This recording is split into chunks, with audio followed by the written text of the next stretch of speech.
Perfect. I'm born ready. We are both born ready, and this is going to be a show, a live, a podcast of tangents. So, Ruby here and Ariel there. We have like enchanted names, both of us, which is pretty freaking awesome. Oh yeah, you're right, right? The princess and Jewel right there. I know, I love it. So, I guess one thing that we wanted to talk about was placing our values in the wrong goals so that we end up losing ourselves in the process. So I'd like to say here's a good one. Whose goals are you following? Yeah. Who set them out for you? That's a big thing for me. A lot of people are like, I have these preconceived notions and these beliefs and these standards and these ideologies. And I'm like, where did those even come from? They're like extrapolated based off of things that aren't even their own. And then they're constantly wondering why the things that they pursue have no fulfillment when they actually get there. And it's like, hold up, motherfucker. Like, who even put those out for you in the first place? Whose life are you living? That's a big one. It's funny. I was doing my run a couple of weeks ago, and the thing that came to mind was if you're lacking in motivation and always struggling to have motivation, maybe you should revisit the fact that what you're doing right now is probably like, why are you doing what you're doing? Is it because it's what you think you should be doing on your way to some goal that you don't even know if it's your own? Is it because you think it's what you need to do, what you think you need to accomplish to be validated, to be loved, to be successful? Like, where is the idea of this is what I need to do to get to some random outcome? Have you even had a come to Jesus talk with yourself with, okay, what is it that I actually want? How do I want to feel? Why is it that I am struggling to stay consistent? Because it's got nothing to do with motivation. And I actually learned that from you, that when people say that they lack motivation, it's got nothing to do with motivation at all. So what the hell is it? Misalignment. Many times when people are saying that they want to do something, right? Because you probably get this all the time. You're like, I really want, and I did too when I was more in the fitness. They're like, I want to lose 20 pounds and I want to have this off of my tummy and this, but I just can't get the motivation to do it. And it's like, well, how many other factors are going on in your life right now? You have 5 children, you're overworked, undernourished, husband's pulling you over here. Maybe we need to look and reprioritize where your life is at right now and see what stressors we can bring down so you can actually get in tune with your body and see what you actually are craving instead of this extrapolated version of success that you created based off of something you've seen in social media or society keeps pushing into your face. Because many times, as you well know, yes, people are looking for a physique, but it's also that sense of fulfillment and inner peace that they have lost in the chaos of life because they are no longer aligned with who they are or what they actually want. And that is what they are pursuing when working with you in fitness and stuff like that, is that feeling of being themselves again, being comfortable in their body again, enjoying life again, being able to run and move and be flexible and strong again. That's what people are actually seeking. It's not this extrapolated version of society, like on the fucking Instagram or some sort of magazine. It has nothing to do with that and everything to do with something that they're seeking much, much deeper. And that's what I've been seeing you get more into, which is absolutely beautiful. But that is what people are truly seeking. It's not the fucking 6-pack abs, because you know as well as I do, having had 6-pack abs, it's great, but it's also fucking miserable. So I think a big thing as well is it will never be yours until you decide that it is yours and go get it. And correct. you can like, this is why New Year's resolutions can actually work for you if you make them work for you. It's like, yeah, this is going to be my year, but you need to believe it. And it's not just, I believe this is going to be the case, and you're not actually doing anything to get there. Like, you need to put things Yes. in place. You need to take the action. You need to show up for yourself. And Manifestation versus, so people say they manifest and they're like, okay, I'm going to put this in my back pocket and I'm just going to sit and not do anything. it's almost That like, is not how manifestation works. I'm going to manifest Prince Charming into my life, and I'm just like sitting here like, yep, you can come to my window now and just like throw up the rope and I can like climb down like Rapunzel. Let out your It's like, no, it doesn't work that way. But Meanwhile, you're drinking your coffee at home and not doing anything whatsoever to go outside or work on internal work, which is why you might be pushing people away in the first place. exactly, it's that's actually a really big thing as well. You can't just, you will never get the outcomes. no matter how much you focus on the outcomes, if you're not doing the things in place that get you towards that. Because something I realized, I don't know what I was doing, but I was like, hang on, you are actually the outcome right now. It's just you haven't gone through the process to become a different manifestation of yourself. Everything that you are seeking is already available to you. It comes to you in sitting with yourself. We are literally capable of anything. Our subconscious minds see everything. The thing is, we think that we're conscious most of the time. So they've actually done that on this. You're only really conscious about 8% of the time. 8%. The rest of your fucking life is run by your subconscious. So if your subconscious has seen everything pretty much since you were a baby, you have the potential pathways for every single scenario that you actually want to create in your life already in here. But guess what? That takes you not listening to the mind all the time, because the mind is only based off of the experiences that you've had in your life so far, the fractals of existence and the things that you've observed and actually witnessed, not the potential opportunities that are available. And that's where people get lost, is they listen only to their mind in decision making, but their mind only knows what has already been experienced, not the possibilities that are available to experience. It added to your life. You just put so much in my mind. I'm like, I'm ready. So it's like people hold themselves to old notions, and they don't accept the fact that those old things are an identity that you created around yourself. And the more that you hold yourself chained to that, you are not going to let yourself become all that you can be. You need to accept that your goalposts do shift, because you aren't the same person you were when you started. And, you know, Correct. because I said this to you in one of our calls ages ago, where I lost myself in the process of chasing the outcome that I wanted, which was comp prep, comp prep, comp prep. And then I'm like, who the fuck am I anymore? Okay, let's just go to powerlifting, because at least then I can eat and I don't have to worry about being so lean all the time. Except I still had that identity with me where I still wanted to stay lean, but that didn't hold me back as much, because now I had strength as a goal. But now I identify it as a powerlifter. All of a sudden, lockdowns happened. They were the best thing that happened to me, because that was when I actually started my process of who the fuck am I and who am I becoming. And it wasn't until the end of last year I'm like, no, I need to make some changes. And this is leaking into this whole thing where if your only means of fulfillment and progress seeking and happiness come down to a number on the scale, you will never feel fulfilled and happy, because it's got nothing to do with your life in itself. And that's why I am the happiest I've ever been in this moment. And I saw my friend for the first time since November when she did my tattoo, and she's like, "You're glowing. What the fuck, Ruby? You're so happy. Your skin is like a light. Your nails are white." It's like everything in your being just comes to life when you live your life instead of just Yes. beating yourself up. And people might come to this at, yeah, but you're privileged. You already got the body. You already got this and that and the other. It's like, but you can be that person now to get there. Exactly. Exactly. I get that a lot now these days. And I'm like, do you even know where I came from? Like, I came from freaking food stamps and poverty, and I was homeschooled, and now I make 6 figures a year. I have made everything and I've created everything because I believed and knew that it was already available to me, and trusted the steps that were presented to me, even when I was terrified. And anyone is capable of creating that. That's the thing. And as far as the identities, you are not your identity, right? That's the biggest thing, is people are like, oh, I have to be this CEO business person. Oh, I have to be this hardworking mom. Oh, I have to be the CrossFit coach. You don't, first off, you don't have to be anything. Number two, those are identities. They are not your being. You can take them off like a hat at any moment. They are not who you are at your raw essence. You are the person, you are the energy that is observing the identities, the voices in your head. You are not the identities or the voices in your head, which means you can step out of them in an instant, giving you the freedom to do anything.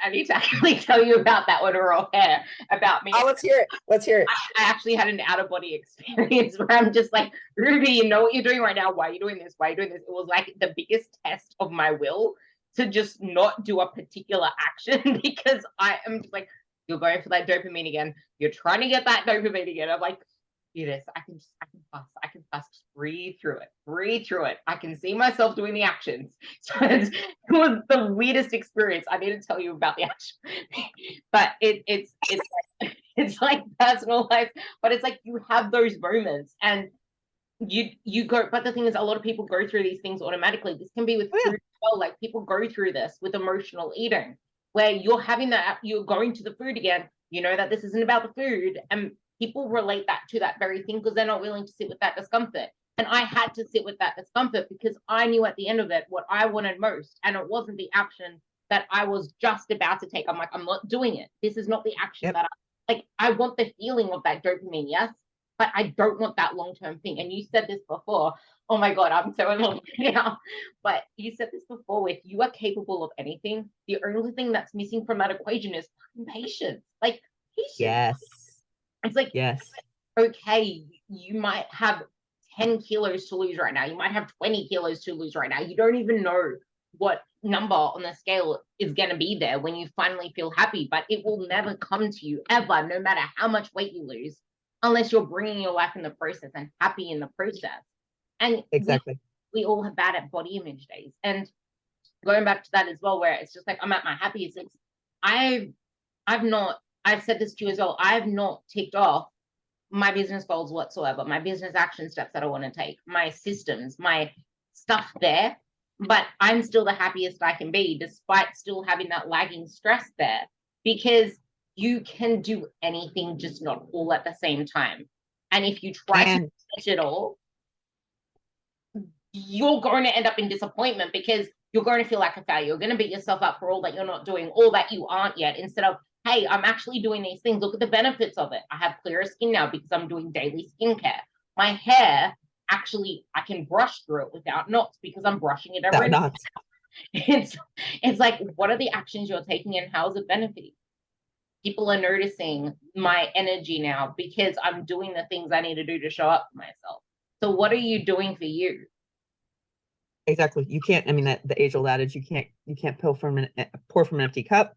You always have to put the life mask on first before you help anyone else. And that is unfortunately the whole thing with society is like, I'm being selfish if I decide to put myself first. And it's actually no. You are giving from an empty cup, which means you're actually not showing up fully or 100% in integrity or sovereignty, which means you're compromising the quality of your energy when you're in any given interaction. And when you're telling someone to do something that you yourself have not done, you are not able to fully teach them or navigate them because you've never been there. So you've not been through these peaks, hills, and valleys to be able to show them how to get to that end result because you yourself have not embodied it. And this is a huge thing in the coaching industry that actually absolutely pisses me off is so many coaches and mentors telling their clients to do certain things or laying out action steps that they themselves have not stepped into. And you know me, I do the fucking work. Like I go every single portion of my psyche into the darkness, work in the behavioral stuff before I end up bringing that forward to my clients, because only by navigating it fully and embodying every single portion, and am I actually able to lead my clients through that entire journey. And that is the biggest thing out here is like people forgetting that you have to put yourself first. It is the most selfless thing you can do because then you fully embody all of the pain, all of the loss, all of the highs, all of the lows. You learn through experience, not through just acquiring knowledge. That's one of the, Correct. that's one of the biggest things because there was a quote that you said that I've now pretty much I've been saying 24/7. It's are you just going through the motions or are you actually experiencing every element of it? Because it's when you go through things in the motions, there's no emotion in there. And when there's no emotion in there, it's very easy to lose the motivation. Because where are you bringing your like, what are your values? Do you even know what your values are? The moment that you start acting without congruence to what makes you happy, what actually adds to your life, if you're doing something, but it's taking you away from your partner and you value love and you need that connection, you are not going to keep following through on that very thing. And like you said, the filling your cup thing, it actually serves you for a short period of time because you feel satisfied in the fact that you're helping other people. You're doing things for your family. You're But whatever it is you're doing. You're ticking the but boxes for dopamine. but it's also because you don't value yourself. So you're in this cyclic behavior of the only way I'm able to get self-worth is by serving others. So why don't you have worth for yourself? Love that. And I was gonna say as well, it's almost like starting a marathon on a shitty night's sleep and not eating breakfast. You can run on adrenaline, you can run for a little period of time, but Yep. you're never going to finish that marathon without thinking. It's like, boom, yay, you're doing all the things, but now it's a bust period and you're going to have to go back to square one and then try to figure out what you did before to get the same distance instead of, would you rather use that period of time whacking at a tree a million times or sharpening the axe so that you can chop down the tree and actually carry on forth on your journey? Because you have this fucking Definitely. oak tree in your way. I know which one I would choose. Yeah, and you actually figure out that there's more to the journey than just changing your body. Like, why is the journey all about just getting the weight down? Like, you need to recognize you're still the same person, but you're different in who you're becoming. That goes to what it's never about the same experience with a different attachment or a different energy is a different experience. So if you are pursuing losing body fat and it's because of some sort of self-hate metric or because people are telling you to, as opposed to, I want my body to feel better and look better. Yes, the outside external result may be the same, but the energy and the commitment to the process is going to be entirely different because you're nurturing yourself as opposed to, I'm doing this for someone or something outside of myself or I hate myself. I think lack of self belief is actually a massive thing here as well. Because it's like, do you Yeah. believe that Oh, you yeah. can? And It's huge. a lot of people as well. Something that like the the direction I'm going down now with who I really want to help. Yes, they're people that want to lose weight, but they're people that want to actually create a, a crazy, insane physique on their body. They know they need muscle mass, but they only see dieting and calorie deficits as the way. And anything away from that is I'm scared of gaining fat. I'm scared of eating more food. Like that is the target that I want to go down now because that's that's the narrative we've been told. I feel so fat. I feel so frumpy. Why am I lacking motivation? I don't even look like I lift. I'm never gonna be there. Like, if you don't, where is that even coming from? Is it like a lack of belief that you can lose the weight again if you fear gaining fat? It's like, yeah, but I'll never lose it again. Like, where is that fear coming from? So for a lot of people, that is again, lack of self-worth, or maybe I call them like emotional tethers or imprints, based off of, I mean, you know a little bit of my story. Like for me personally, because I was obese as a kid. Um, I still remember my father telling me, "Hey, you're looking a little chunky." And I was just like, "Oh, okay." And then from that moment on, I started to exercise and it became very, very obsessive. And then I actually, there was so much going on in my life at that moment. I was trying to bring like the chaotic energy down. So I starved myself. And so I had a massive lack of self worth. I saw myself as a portion of the chaos that was in the home. So I was able to help bring down the noise by starving myself. Everyone's a little different in this. But the lack of self worth went into how I felt that I was showing up in those relationships. And here's a big thing. I don't know if I've told you this. It's never about the thing, it's never about that exact thing. It's a deeper seated issue that hasn't been addressed. I mean, and coping mechanisms with food many times has to do with self-worth issues, or sexual trauma is very, very common. Trying to create an emotional, a physical representation of a barrier to keep themselves safe and guarded, when it actually goes to a mistrust within themselves because they allowed themselves to be violated or hurt. That's a very common one as well. So, I mean, there's a lot of different ways that can go, but until that is addressed, the end result is going to be lackluster. Something you said there is what I realize with a lot of people. There's a lady in particular, but she's she probably will listen to this, but she's very oblivious to the fact that there is stuff going on. So she keeps blaming it on, why can't I just be disciplined? I can nail the food. The food is really strict. Like she has to have it strict. She wants to be able to just follow it to a T, but she can't follow through on the training or whatever because everything she's doing out of self-hate, out of wanting to change her body. But you can tell that work is busy. There is so much pressure around it. We don't recognize that the chaos around us is what leads to us not feeling self-fulfilled within ourselves. Like we try to control our bodies because it's the only thing we can control. Or at least I can get control of my food. At least I can actually go to the gym and change my body if I can't change anything Yeah, else. exactly. It's a control mechanism because we don't want to sit with the pain because we don't trust ourselves, right? If we have this control, then maybe the chaos won't ensue. Maybe we won't have that anxiety attack. We won't have that panic attack. And it's actually the over control in a hyper vigilant and upregulated state that ends up creating anxiety as well. Because your body's like, I'm fucking exhausted. And you're not giving me the rest and reprieve that I need. And many times the way to get over anxiety is by going through the anxiety, And pushing that barrier. that's usually where a lot of people go to food instead to escape it because there's a comfort there. But it's short-lived because of the dopamine and serotonin, and then we're back to square one, and then we hate ourselves, and then we push ourselves back into that again and again. It's a cyclic behavior. There was something that I heard. I have my best memories from when I used to do running long distance somehow when I remember all the podcasts, but I heard something that's just like, is it real comfort that you're getting or is it shadow comfort? Because the shadow lasts while there's that period of time where the moon, the light, whatever. But then as soon as it's bright again, it never really was there to comfort you. And now you're left with that deep hole. And it's almost like what I was saying before, where I had that out of body experience. I'm witnessing all of the actions that I'm doing to weave my way around the very action that I know I can't, that I shouldn't take.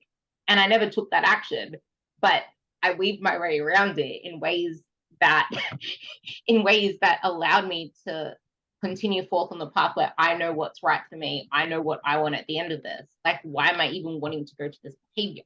It's not going to serve me. It's just going to serve my dopamine of, hey, I'm I'm getting that acknowledgement, or I'm getting that feeling of, yes, okay, here's your happy spike, here's your happy food. And this also goes for exercise. When people want to escape through exercise, is it as a means of changing your body and burning calories, or is it a means of building yourself up? Because I actually spoke to this with you ages ago because the lady never signed up. But I know a lot of people Oh, can. is it one of which one was? This was one of the ladies I remember telling you. She got on the phone to me and she got injured from her first week back at the gym because she went into the gym. The first thing Mhm, she said to me was, okay, so I started back at the gym last week. This was on the mhm. consult call. And I went with my husband and he was doing what he was doing. But because he was there for an hour and a half, I decided to do 30 minutes on the elliptical, 30 minutes on the treadmill, and 30 minutes on the bike. And then as soon as he was finished, I went home. And then that was Okay. what I was doing every single day. But I burnt out and I just don't feel like going anymore. It's so hard to do. And now I have to stay at home for a while because I busted my knees. Like that was just, and then when I tried to dig deeper into what was going on, she's just like, because cardio is the fastest way to burn fat. And I just want to lose this weight. I just want to lose this. I just want to lose this. There's no focus on where are the metrics that I can start to improve my body on? Where can I start to feel empowered? She wanted to feel strong. She wanted to feel healthy. She wanted to have a strong body so that she could actually have kids. But her actions were going against the very thing she said she wanted. So many times that would go to, I mean, I wouldn't be able to tell unless I actually talk to her, but it sounds like there's a degree of self-worth definitely entitled there. And if someone actually, this is unfortunately, if there is no self-worth, that's a very difficult one to overcome. Very difficult. That one, and guilt and shame, because I mean, talking about starting to get into like quantum mechanics and laws of energy and stuff like that, it's a very, very low end of the spectrum. And you don't have a whole bunch of movement for that. But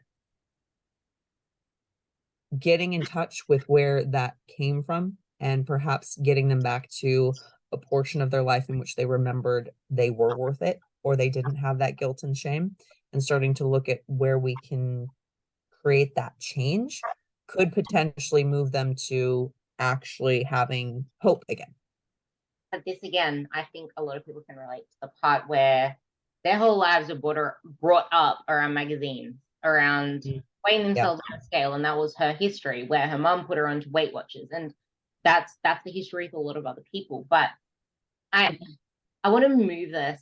I guess we both want to move this to the bullshit we see on social media because never Mm. really, like, it's not our fault, but it is our responsibility. But then again, what is it that we're subject to that we're seeing all the time?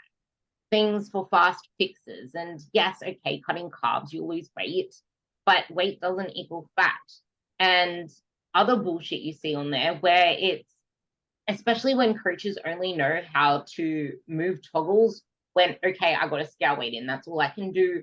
I know changes by a scale weight, let's cut this. And something because I've been trying to find keywords that I want to start doing searches so I can start creating like content that people can start to understand so they can start to move forward and not stay so stuck. And something that came up a lot is reverse dieting. Oh, just increase your calories 100. I'm like, that's stupid. Like, increase it by 300. You're staying in a deficit. Oh, but I saw many people have Oh, success by this. It drives me up the wall. Like, I actually get. well, and then that doesn't restore your endocrine function. It does not restore your reproductive system. It does not help your sleep increase. I have one girlfriend who just qualified for nationals, and she had to increase her calories by 1,000 calories, fucking 1,000 to get her cycle back.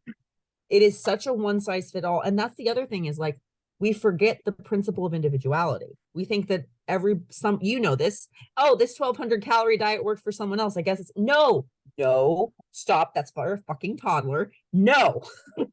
And it's also, they don't fall in love with the process. That's the biggest thing. If you don't fall in love with the process, you're not going to enjoy the outcome. Did you see my post that I put up the other day with the there's an image, you have to go onto my page to see it. It's like, as soon as you fall in love with the process, every part of it becomes a lot easier and you start to, yeah, it really does. Like, if you're hating the process, how are you going to feel happy at the end outcome? You're never going to get to a happy place. I said this in, you know that I said this because I always say this thing, you're not a freaking Google Maps dude. You don't just pick yourself up and plop yourself at the destination. You have to drive the way there. Like, you are on a computer. You can't, hey, Mr. Guy, I'm gonna put you here and I'm gonna be, but that's where people also get scared of success and failure. It's like, well, what's gonna happen when I get there? I might lose it all. And I learned this one from hearing someone else say it, and it never hit as hard. The fear of success has nothing to do with success itself. It's got to do with the fear of losing that happiness. You're scared to feel happy because then you may lose it. It can also be the fear of the standard of commitment that individuals are terrified of. They're like, oh, I can only, if I succeed, then I'm going to have to commit at this level. And I don't know if I can commit at this level. But again, that just that notion when they're overtired, exhausted, too many things are on their plate, they're like, I'm not even going to start. But that goes back to fall in love with the process. Find the little things that are actually, you can sink them into your life and they are realistic and you can stay with them. Yeah, and okay. That's the other thing as well. It's when you put life on hold just to do one particular thing, it's, well, what's going to happen when life gets chaotic again? You're going to press the pause button. And it's usually when you know that you can't manage all these different things at once, and you don't learn to manage it in the process, that you start to go default mode, 12-week challenge, let's get this over and done with. Exactly. I mean, that's why everybody falls into keto and low carb, and then they're done. I'm like, I'm done. And then they go back to their shit eating ways. It's like, no, and you didn't like any of that. And it like, people don't think about the after, like what's going to happen after it. As soon as you get that little taste of carbs, it's in bottomless pit. Like, you're just going to keep wanting more and more. It's that really half. It's that really half. It's almost like that whole thing with the reverse dieting thing, because what is it that you fear? If people just fear the scale going up. Someone, like I said, what do you signify with it works? What do you signify with it was successful? Because the goal of a reverse diet isn't to lose weight. It's not to maintain weight either, because you end a diet at your lowest weight as soon as you start eating food. Food weighs something. As soon as you start eating more carbs, they hold water retention. Yep. Water retention. You start training harder. Muscles hold more water. There is so much going into it that if you just hold yourself to a scale and fearing fat and fearing the scale going up, you are never going to make any tangible progress. And this is why I don't care who says that it can be the slither of the most, like, possible. No, you Yeah. cannot lose fat and gain muscle at the same time. Stop trying to, because you're going to end up spinning your wheels, because you are not an athlete who does everything to a particular T, who recovers on time, who sleeps perfectly, who doesn't have kids stressing themselves out, and who doesn't get paid to look Even after. do that. I own my business and I am a professional BJJ athlete and I don't even get that all the time. So anybody who thinks they are, unless you're being sponsored by the CrossFit Games, it's not happening. So stop acting like it. The more that you try to chase losing fat and building muscle at the same time, you're going to end up like me 3 years down the track. I used to train 6 days a week. I used to have way more energy, way more time. I didn't care so much about my business back then. I had the best potential to build muscle and get to my best physique ever, but I fucked it up because I wanted to stay at my leanest. I wanted to keep trying to chip away at losing fat because I thought the goal body was just me losing fat. No, it was me actually embracing a little bit of fat gain, building muscle so that I can actually, like, I could have been so much further right now, but I'm not. Oh, but it's working for me. I'm looking leaner and I'm eating more food and I'm building muscle. I'm like, that's because you're either in maintenance or you're losing fat and you can see more muscle. Just put yourself into a building phase. Well, it also goes to you had an identity around this persona that you created, and I can only be this, and my value set is only associated with this. I know I was in the same situation. 8% body fat for 2 years, baby. Everybody thought I looked fucking amazing. Guess what? I felt like utter shit. Like, yeah, I actually remember my thought process. It was like, but I'm known as this girl with shredded legs. I can't let them go. exactly. Everybody around the town is like, you're the shredded trainer. I'm like, oh yeah, I am. And like inside, I'm just like, I fucking am exhausted. But it's that little dopamine hit. It's that identity and persona you have, but you're not that. And as soon as you do, I mean, you know as well as I do, it's seasons. And you have the knowledge, you have the ability to shift from one to the other. People don't trust that they're able to. And that also goes to, are you really even doing this for you? That the trust. They don't trust that they're able to. That's the thing. Correct. Correct. The trust. It's important. Why don't you trust yourself? If you are watching this, why don't you trust yourself? And if you don't trust yourself, get yourself a really freaking good coach who can guide you along there because you're not meant to know all the things and you're not. It's almost like our car is faulty. We want our car to perform at its best. We'll go get the car serviced, but we won't give ourselves a coach to actually get us to the destination. And the thing is, you So can ridiculous. so much more in your life by actually having someone guide you there. And it's like, I don't even like thinking about my training. I rather that be all taken care of. So I don't have to. I hire someone too. Yeah, it's like, but you need to find someone that you trust to the oblivion. But so you stop looking at other people's information because the more that you get a coach or whatever, and then you start looking at other people's crap or you start asking other people other questions, if you can't ask your coach those questions, there is a problem, Houston. We got a problem, Houston. But it's the identity as well that I wanted to touch on with that leanness thing. It's always bigger in your head before you actually do the thing. And the same with motivation. Like, I was actually enjoying doing my sprints again, and I get this week off, yay, but I got air dye next week. It's like the lead up and the build up to the thing is a lot bigger in our heads than the actual thing being played out. And the bigger that you make it, the harder it's going to be on yourself. And exactly. That's why you should get excited for it. Like, the more that you make yourself excited for it, reticular activating system, baby. Well, that all goes to also the same experience with a different intention and energy is a different experience and being present in the moment. Because if you're present in the moment, it's, oh, that's next. You don't have this buildup in the back of your head or performance anxiety saying, you motherfucker are about to get your ass choked out. That's me. It's just, I am here. I am alive. I am going to fight. And this chick doesn't know what she's about to go against. Because if you're already playing it in your head, you will be defeated. Exactly. And I every time I've lost, it's because I decided that I wasn't going to win. Every time I've won, it's because I went in knowing I was going to win. I've won every match except for 2. And it's okay if you don't win because that's just a learning lesson. Like, where did I fall Well, short? it still is winning. If I showed up and I put my all out there, it still is winning. This is a conversation I'm having with everyone lately. It's your effort. As long as you know and you get your most confident, if you understand this as well, it's knowing that you give your 100% That's a win. That is a win. And you're 100%, if you look at weights relative, you're 100% one day can be 100 kilos on the deadlift bar, but you're 100% the next day. You might only get 60, but you still gave it your best. You might have had time off because something happened, and then you went back into the gym. And instead of beating yourself up against how weak you are, whatever the freaking hell it is, you're showing up. Is that not a win in itself? Oh, but I feel so weak. Well, like, okay. You're not going to get stronger by avoiding the thing. Like avoiding the thing doesn't make the thing better. Do not avoid the thing. Number one, never avoid the thing, ever. That is where you need to go in everything in life. The fear, the pain, the trigger, that is your indicator. If you're sitting on your fucking ass saying, I don't know what to do, that's where you go. Number two, we are not an isolated system.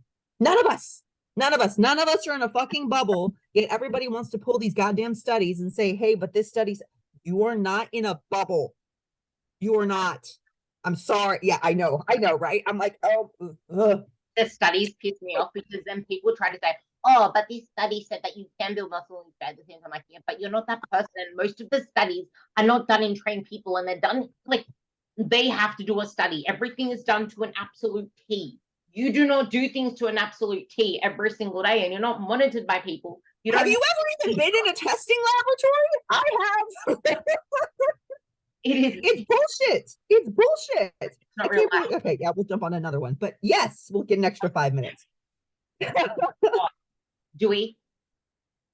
We got like a minute. It's about to time out. A minute. So yeah, if you guys take this and use this to your advantage, you can stop stopping yourself and you can start showing up as your best self. And that best self is someone that's a practice.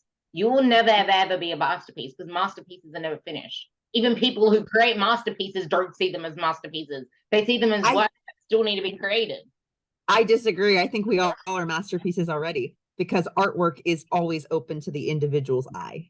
Yeah, I think practice is a masterpiece because it involves learning. But the thing is, if you're already a masterpiece, there's no room for growth. And if there's no room for growth, you remain stagnant and you're never really going to feel satisfied because it's in the chase of becoming better. It's not actually achieving the thing. So not entrance. Oh my god. Okay. So 2 more minutes. But it's still, artwork is always open to the subjective eye. That's how I view it personally. It's like, yes, I would never see it. People can always come back and work at it, right? Definitely. But if perfection's an illusion, it doesn't exist. I am perfect. I'm perfect. I love that sort of imperfect. I am perfect. We are all perfect the way that we are, but it's also giving the opportunity to grow. It's not holding yourself to a standard that's outside of like society. Society is it's an utter joke, as well as you know. It's none of that really is realistic with the bubbles that don't exist. If you think of it in terms of like going to really crude examples, if you think of it like an anorexic, to them, perfect is some skinny, boned, stringy skeleton bullshit thing. Oh, that's perfect. I need to look like that. Go to friggin', I don't know, like Arnold Schwarzenegger. He'll look at the friggin' that brick thing in X-Men and be like, I need to look like that. That brick guy is perfect. He looks like he has no body fat on him. No fucking shit, he's bricks. But the thing is, well, everyone's idea of perfect is completely subjective. That it goes to your perception is your reality. And if you decide to perceive this as perfect, that's going to be your reality. That's going to be your standard. But the question is, where is that extrapolation or projection coming from? And for many of us, it's based off of our experiences in our lives, and we are not the experiences in our lives, that we are merely the individuals witnessing them.